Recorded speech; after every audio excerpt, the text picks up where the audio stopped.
In the middle of the Southern California desert sits an ocean that shouldn't exist. It glitters under the sun, surrounded by the rotting skeletons of resorts and shores caked in thick salt. Many people believe this is a relic of an ancient sea, but the reality is more complex. While some geological historical analysis suggests the basin had hosted lakes repeatedly over geologic time, the modern Salton Sea was created between 1905 and 1907 when Colorado River water breached irrigation infrastructure and flooded the Salton Basin. Millions of dollars in rail lines and farmland were drowning, and the engineers worked to stop the water. They eventually did, but history often overlooks a detail. Once they plugged the breach, the basin remained. They left behind a body of water sustained by runoff that continues to evolve. You aren't looking at a freak accident of nature. You're looking at a permanent man-made consequence of engineering that we are still trying to solve. The story of the Salton Sea begins with an ambition. At the turn of the 20th century, developers looked at the desolate Salton Sink and saw a canvas for human industry. The California Development Company arrived with a promise to turn this dry valley into an agricultural area. They wanted to harness the power of the Colorado River to support their vision of progress. It sounded like a masterstroke of engineering, but the project faced significant challenges. When the flow of the irrigation canals began to struggle against the silt and unpredictable geography, the company sought to maintain water levels. Engineers cut additional openings into the Colorado riverbank to increase irrigation flow. The goal was to keep their crops alive and their investors satisfied. They viewed the river as a resource that could be manipulated to sustain their garden. It was a gamble with the hydraulic pressure of a massive waterway, and they were banking on the assumption that they could control the forces they were setting in motion. The water needed only the slightest invitation to carve a new path. That invitation was answered in the spring of 1905. The Colorado River surged with seasonal snowmelt and carved through the cuts. What started as an irrigation bypass transformed into a runaway torrent. The water hit the canals with enough velocity to scour the silty desert floor, widening the breach until the river abandoned its historical channel. It was a geological event in motion. Millions of cubic feet of water poured into the Salton Basin every hour, drowning the desert floor and turning the salt-crusted sink into a deepening lake. By January 1907, the emerging lake was reported to threaten 100,000 acres of reclaimed land and capital valued at $500 million. The architects of the project realized they had lost the ability to simply close the gate. They were about to discover that some mistakes leave a permanent physical scar. This disaster exposed a flaw in how we perceive progress. You need to understand the leaking legacy test. When an infrastructure project is declared a failure, we naturally turn our eyes toward the engineers scrambling to fix the damage. We assume that once the gate closes, the narrative ends. But that is exactly when the real trap is set.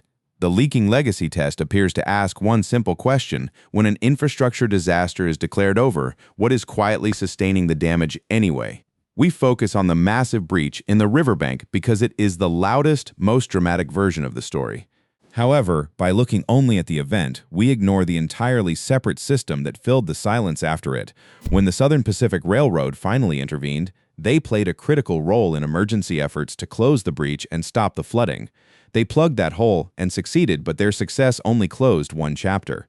What followed was a different reality. Regional farmers and water authorities in the Imperial and Coachella Valleys had built their own relationship with that flooded basin. Agricultural runoff became the sea's new landlord, quietly sustaining a body of water that the railroad's engineers never intended to preserve. These were not the California Development Company's choices. They were made long after the breach was sealed by an entirely separate web of economic interests. The leaking legacy test reveals this distinction as its sharpest finding. Two human decisions, separated by time and actor, each compounding a consequence the other never planned for. We mistake the end of a chaotic event for the resolution of a systemic problem. By early 1907, the situation on the ground turned into a high-stakes gamble against nature. The Colorado River was no longer behaving like a controlled irrigation resource. It had become a runaway force, carving a massive canyon through the desert floor and pouring its volume into a basin that had been flooded. The Southern Pacific Railroad was forced to step in as the entity with the capital and machinery to attempt the closure. For the laborers at the front of that effort, the experience was intense. These were men operating at the edge of what human endurance could absorb. They worked under a desert sun, in a landscape that had been rearranged beneath their feet. Their task, hour after grinding hour, was to dump enormous loads of rock and fill into a gorge that swallowed each delivery. There was no visible progress to hold on to. The canyon simply ate what they gave it and opened wider. The psychological weight of that futility was its own form of punishment, watching the earth consume the effort and return nothing but the sound of rushing water. These workers were staging a prolonged act of endurance against a force that had already decided to stay. They were not building toward a conclusion. They were holding a line that kept moving. They eventually forced the breach closed. But the men who walked away from that gorge had no way of knowing what the water pooled behind them was quietly becoming, or whether their victory had actually resolved anything at all. You might expect that once the Southern Pacific Railroad finally choked off the flow from the Colorado River, the lake would have simply vanished. After all, standing in the middle of a desert basin, there is no natural source to sustain a giant body of water without that river fueling the breach. The math seems simple. You would think the sun would reclaim the desert and the basin would return to its dry, salt-crusted silence. That is exactly where the trap was set. The water did not disappear because it found a new artificial heartbeat. The lake was essentially adopted by the sprawling farms of the Imperial and Coachella Valleys. It turns out that the irrigation water meant for crops does not just soak into the dirt and vanish. It flows, trickles, and carries runoff straight back into that same low-lying desert basin. This is the hidden lifeline that transformed a singular catastrophic accident into a permanent man-made fixture on the map. The Salton Sea persists today primarily due to agricultural runoff from the Imperial and Coachella Valleys rather than a direct river connection. It is a cycle. The very systems designed to bring life to the desert valleys were now feeding a massive stranded body of water that had no way to clear itself. It was no longer a wild flood. It was a captive lake, breathing only because of the farms surrounding it. The real consequence of this dependency was about to turn an accidental flood into a permanent fixture. The engineers of the California Development Company surely breathed a sigh of relief when they finally managed to contain the river. They thought they had fixed the problem, but they were fundamentally mistaken.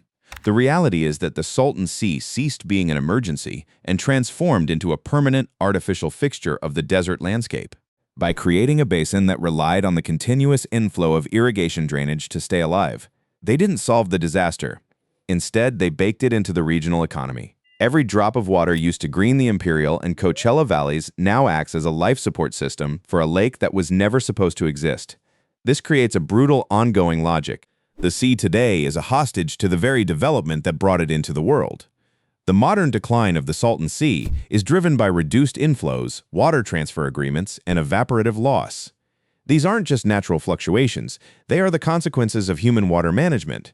As we reroute or limit that runoff to satisfy growing demands elsewhere, the water level drops. This process concentrates the salts and pollutants left behind by a century of agricultural irrigation.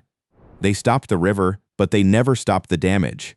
The lake is shrinking because it is a human-made system that we are currently dismantling piece by piece, and the resulting concentration creates a danger that grows each year.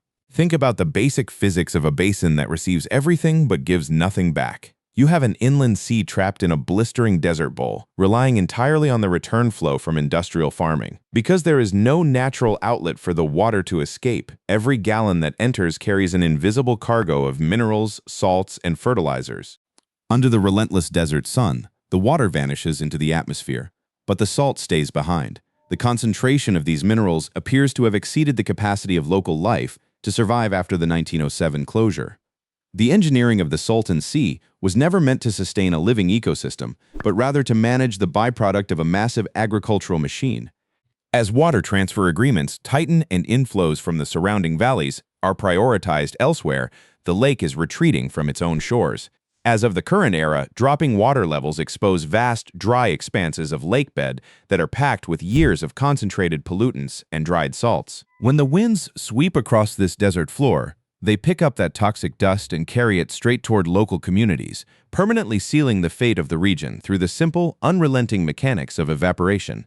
It is easy to point at the Salton Sea and call it a freak accident of a bygone era. But subscribe, and you will learn the hidden history behind the modern infrastructures currently engraving their own versions of this disaster into your local landscape. We are living in a world built on temporary solutions that have quietly become permanent obligations. Join us to uncover which systems you rely on are next in line to become our generation's toxic legacy.